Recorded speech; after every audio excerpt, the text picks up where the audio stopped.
आप सभी को प्रेज द लॉर्ड मेरे मसीह भाई और बहनों। अभी आप देख रहे हैं कि लगातार हम वीडियो डाल रहे हैं साधु नित्यानंद जी के बारे में। और साधु नित्यानंद जी जिस प्रकार अभी देख रहे हैं पूरे भारत के लिए और साथ ही साथ उड़ीसा में, छत्तीसगढ़ में, बहुत सारी जगहों में जाके आज परमेश्वर की सेवा कर रहे हैं। उसी के कुछ क्लिप को हम देखने जा रहे हैं कि कैसे वो परमेश्वर की महिमा को कर रहे हैं। आइए देखिए मेरे प्यारों, हम इस मैसेज में देखेंगे साधु नित्यानंद की मृत्यु और जीवन के बाद के जीवन का वर्णन किया गया है। तो आप इस वीडियो को पूरा जरूर देखें। अगर अच्छा लगता है तो हमारे चैनल को लाइक, शेयर और सब्सक्राइब करें। Thank you for watching. God bless you. आमीन। जब इंसान पैदा होता है तो उसके पास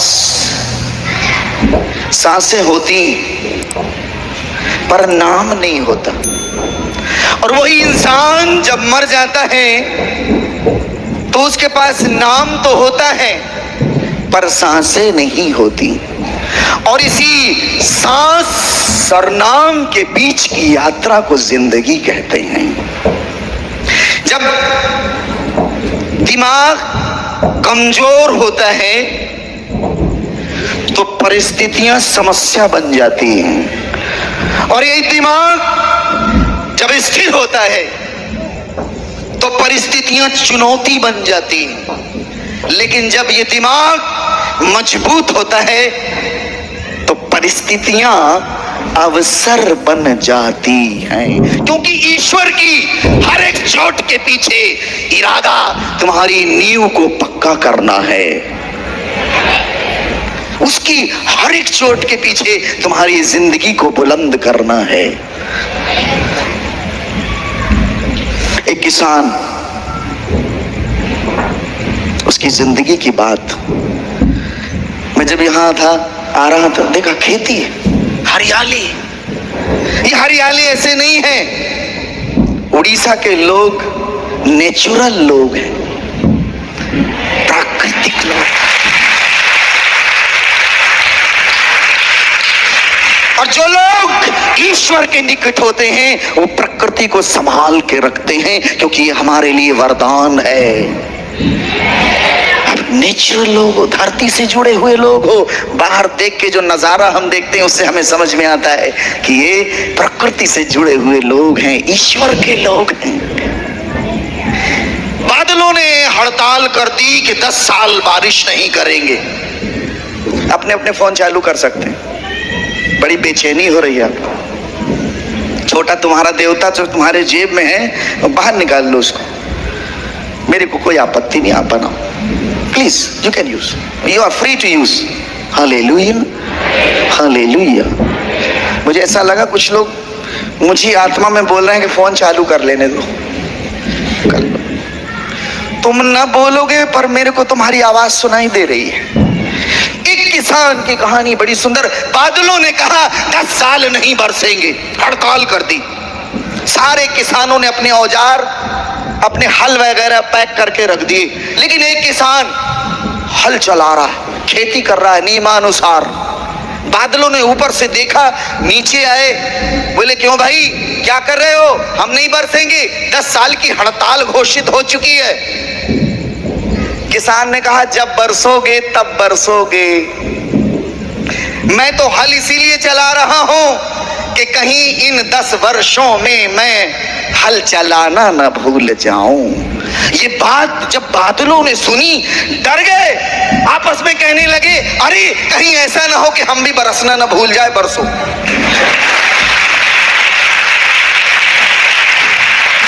बरसने लग गए, बरसने लग गए, और उस किसान की मेहनत रंग लाई।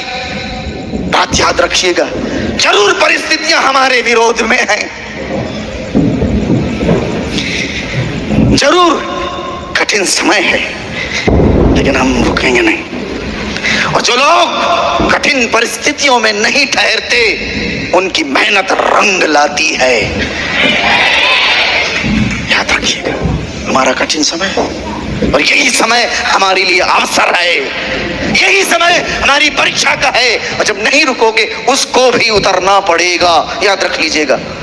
हालेलुया। बोले परमेश्वर महाराज की, परम पिता की, पावन आत्माओं की। जरूर हम थोड़ी मात्रा में हैं, लेकिन हम बुलंदियों पर हैं। न मृत्यु न जीवन, न स्वर्गदूत न अपदूत, न वर्तमान न भविष्य, न स्वर्ग की शक्ति और न पाताल की और न कोई अन्य सृष्टि वस्तु हमें परमेश्वर के उस प्रेम से अलग कर सकेगी जो हमारे प्रभु यीशु मसीह में है। No one can separate us from the love of God, no one. Hallelujah. हम बुलाए गए, ऐसे नहीं आ गए, याद रखिएगा। तो मन मिले तो मित्र बनाओ, चित्त मिले तो चेला, और गुण मिले तो गुरु बनाओ, वरना रहो अकेला। एक वचन सुनाएंगे आपको, पर आप बड़े भाव से आए हो तो मैं आपके हृदयों को थोड़ा आसमानी लहरों से तरंगित करना चाहता हूं। जब तुम वीणा के तार कसो, ये गायक मारा धर्व बने। जब तुम वीणा के तार कसो, ये गायक मन गंधर्व बने। तुम ही अगर संग संग बसो, हर पल जीवन का पर्व बने। अगर हमारा उस्ताद हमारे साथ है ना, तो हमारे लिए हर दिन क्रिसमस है, हर दिन त्योहार है। अगर उस्ताद साथ है और वो नहीं है तो अरे त्योहारों में भी कुछ नहीं है। एक बात आज सूत्र बन, कुछ सूत्रों को लिख लेंगे, दिल में लिख लेना, पेन कॉपी तो मिट जाएगा, यहां उतरा तो कभी नहीं निकलेगा। याद रखना इन चीजों को। एक आदमी सुबह सुबह उठा, उसने देखा कि उसकी एक टांग नीली हो गई। हकीम डॉक्टर के पास भागा, बोले डॉक्टर साहब मेरी एक टांग। डॉक्टर ने देखा, बोले तेरी टांग में जहर चढ़ रहा है, काटना पड़ेगा नहीं तो तू मर जाएगा। हकीम ने, डॉक्टर ने एक टांग काट दी। कुछ दिन बाद फिर सुबह उठा, देखा दूसरी टांग नीली। हकीम के पास गया, हकीम ने कहा तेरी दूसरी टांग में भी जहर चढ़ रहा है, नहीं काटी गई तो मर जाएगा। दूसरी भी काट दी। दोनों जगह पर नकली पैर लगा दिए गए। कुछ दिन और बीते, एक दिन सुबह उठा, देखा कि दोनों नकली पांव नीले हो गए। हकीम के पास ले जाया गया, हकीम ने देखा, हकीम ने कहा अरे रे रे रे रे रे रे अरे अब तेरी बीमारी समझ में आई, असल में तेरी लुंगी कलर छोड़ रही है।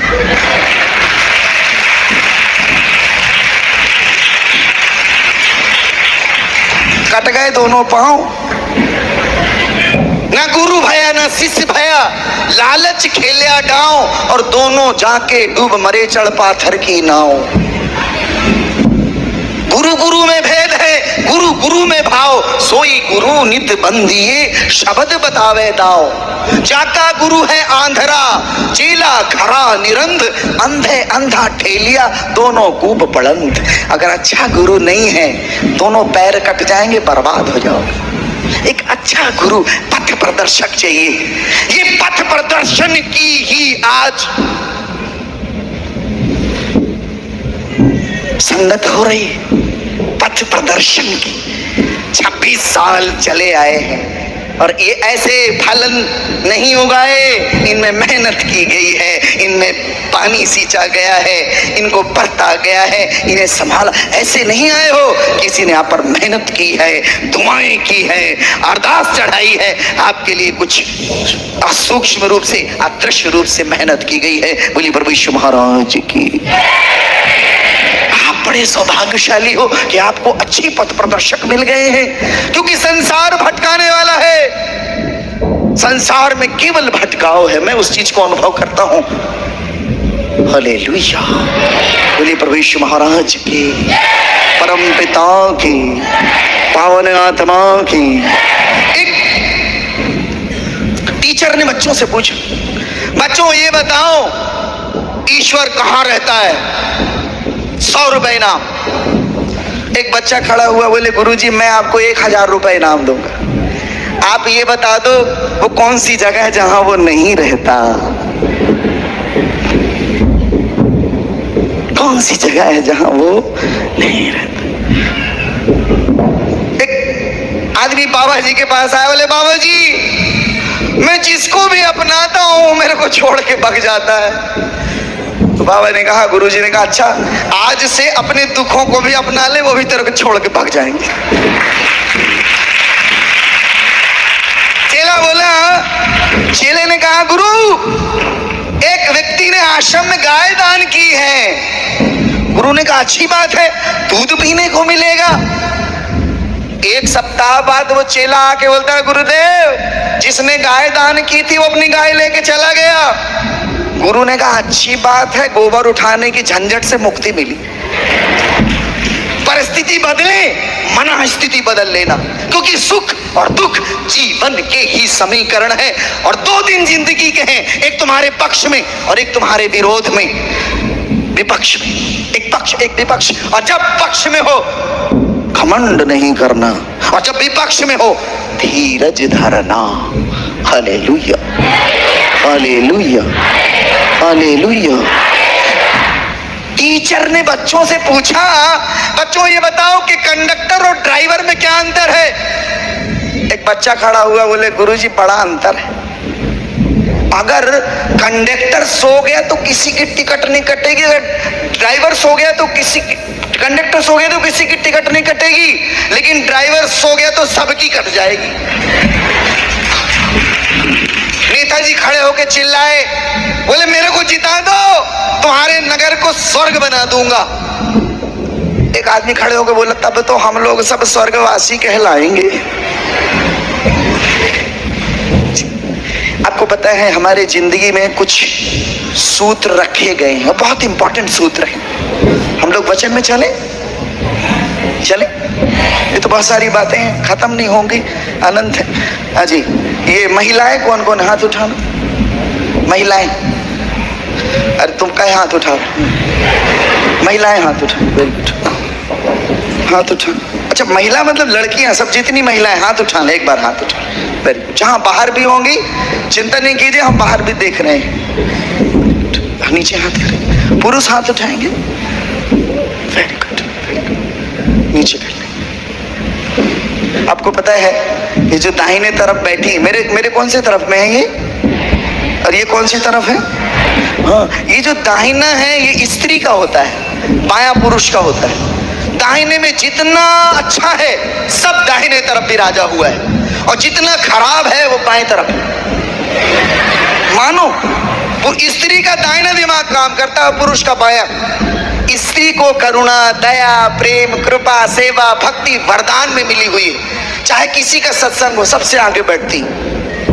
हाँ, ये तो प्रोग्राम है, आए रविवार में ये जगह यहाँ पे आ जाती होगी पूरी, ऐसा होता हो।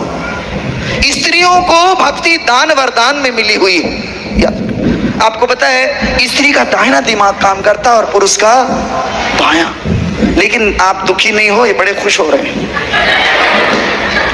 ईश्वर ने आदम को किससे बनाया है?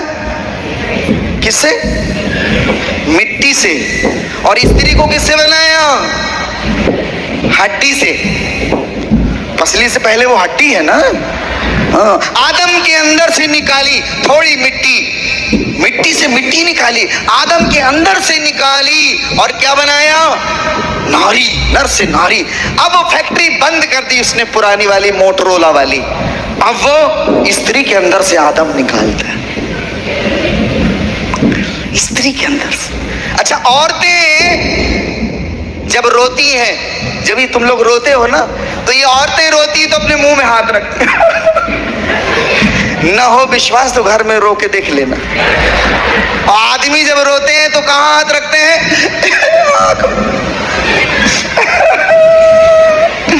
तुम लोग रो के देखना आज अपने अपने घर।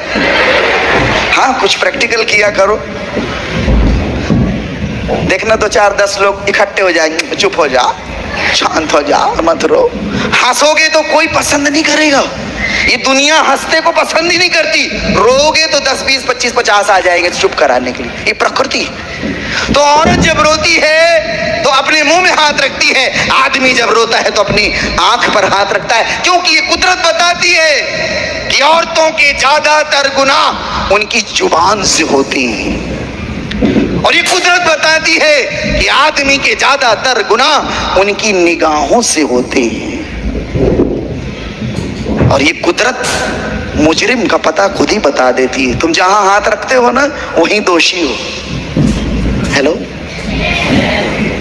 तो चाहे सुख की वसीयत हो या दुख के दस्तावेज, बड़े ध्यान से देखोगे तुम्हारे खुद के सिग्नेचर होंगे उस पे, इसीलिए भाग नहीं सकते। हालेलुया, बोलिए प्रभु यीशु महाराज की, परम पिता की। अच्छा, मुझे बड़े ध्यान से देख रहे हैं, बाबा जी आए, लाए बाबा जी। मैं प्रोग्राम दे रहा था, एक बड़ा प्रवचन, काफी भीड़, ऊपर स्टेज 14 फीट ऊपर स्टेज, हम ऊपर से प्रवचन कर रहे, पश्चाताप। जब जब पश्चाताप के ऊपर बोले, वो महिला एक नीचे बैठी रोए, जोर जोर से रोए। मुझे लगा क्या हो गया, लगता है इस अम्मा जी को पश्चाताप हो रहा है। दूसरे दिन फिर चालू रोना, तो मैं नीचे उतर के आया, कॉर्डलेस माइक के साथ नीचे उतरा और मैंने सीधे उस अम्मा जी के सिर में हाथ रख दिया। मैंने कहा, माता जी मत रो, मुझे विश्वास है कि आपके हृदय में पश्चाताप हो रहा है, और पश्चातापी हृदय को प्रभु माफ करते हैं, क्षमा करते हैं, ग्रहण करते हैं। आप शांत हो जाओ, आपका प्रार्थना, दुआ, पश्चाताप कबूल हो रहा है, आप शांत हो जाओ। उसने कहा, पश्चाताप पश्चाताप कुछ नहीं हो रहा। तो मैंने कहा, क्यों रो रही हो? उसने कहा, 1 महीना पहले हमारा बकरा मर गया, और वो बकरे की दाढ़ी बिल्कुल आपे के टाइप की थी, और जब आप नाचते हो, गाते हो, आपकी दाढ़ी हिलती तो हमको हमारा बकरा याद आता है। आप मानोगे नहीं, ये सत्य घटना। मैं भागा वहां से, और मैंने कभी सपने में नहीं सोचा था कि ये उत्तर मेरे को मिलेगा। मुझे नहीं मालूम कि आप क्या देख रहे हो, मेरी दाढ़ी, मेरा कपड़ा, यही इंसान देखता है, दाढ़ी, कपड़ा। एक औरत आई बाबा जी के पास, बोली, बाबा जी हमारा हाथ देख दो, हमारा पाँव देख दो। ये हमारे पास आते हैं लोग, बाबा जी हमारा ये देख दो। पहुंची बाबा जी के पास कुंडली लेके, कुंडली बनती ना, कुंडली लेके पहुंची, बाबा जी मेरी कुंडली देख दो। बाबा ने कुंडली खोली, बोले, तेरा नाम सीता है? हाँ हाँ बाबा जी। तेरे पति का नाम मोहन? हाँ। तेरे 4 बच्चे? अरे बाबा आप अवतार हो। और तूने कल 10 किलो शक्कर खरीदी थी? अरे बाबा आप तो अंतर्यामी हो, ईश्वर हो, परमात्मा हो। बोले, बक, राशन कार्ड लेके आई है।